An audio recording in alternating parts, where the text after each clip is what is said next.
Ese payaso de pacotilla es Alonso. Mm. Fabián, no te di permiso de que destruyeras mi nave espacial. Ese payaso fue. ¿Qué es eso?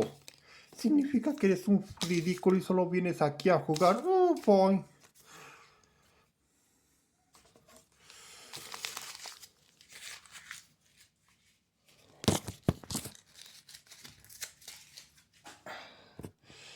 ¡Toma! Oh, ja, ja, ja. Mi Alonso es demasiado poderoso. Digo, en el tema, en la Tierra los ciudadanos, Fabián tiene más técnicas mejores que las mías. Tú eres un perdedor. Mandamos bebés como tú.